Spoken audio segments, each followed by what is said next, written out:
Welcome to World News. Subscribe now to see the new video earliest. Thank you. Trump fears major conflict with North Korea. U.S. President Donald Trump has said he would like to solve the North Korea crisis diplomatically, but that a major conflict was possible. In an interview with Reuters, he praised China's President Xi Jinping for his handling of North Korea, calling him a very good man who loves his country. Mr. Trump also said it had been very hard for Kim Jong-un to take over North Korea at such a young age. The UN Security Council is meeting to discuss North Korea on Friday.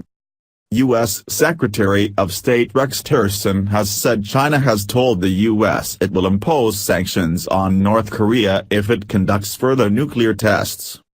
Chinese Foreign Minister Wang Yi warned that tensions on the Korean peninsula risk getting out of control. Shortly after being elected, Mr. Trump accused China of not doing enough to rein in North Korea, and suggested the U.S. could take unilateral action. But in his wide-ranging interview inside the Oval Office, Mr. Trump, who met Mr. Xi earlier this month, said the Chinese president certainly doesn't want to see turmoil and death. He is a very good man and I got to know him very well. He loves China and he loves the people of China.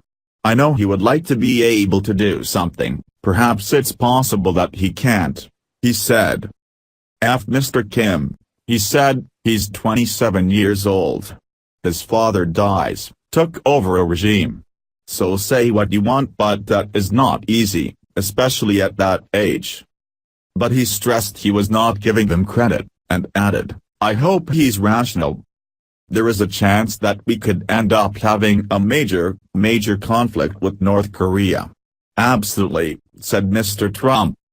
North Korea has carried out repeated missile tests in recent months and is threatening to conduct its sixth nuclear test.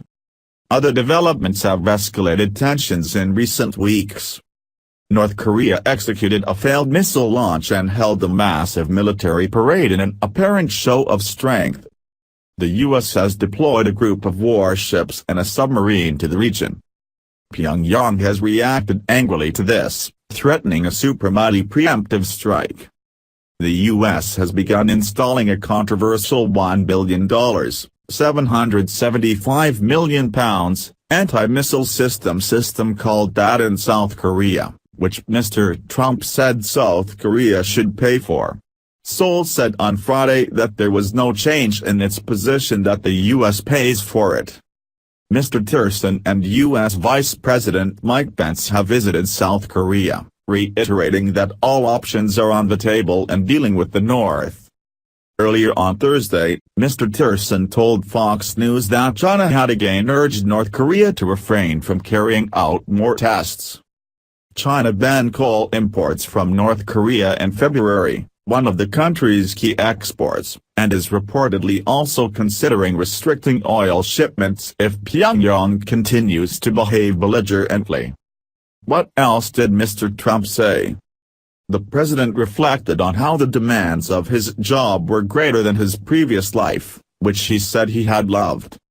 You're really into your own little cocoon, because you have such massive protection that you really can't go anywhere, he said.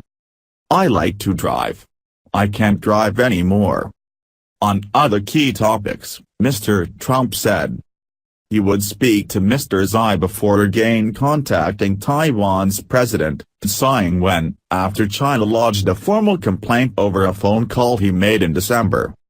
He said so-called Islamic State must be eradicated and that Islamist extremism had to be defeated, and it has to be humiliation.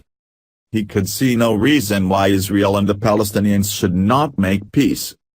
Earlier, Russia's President Vladimir Putin called for the resumption of talks with North Korea.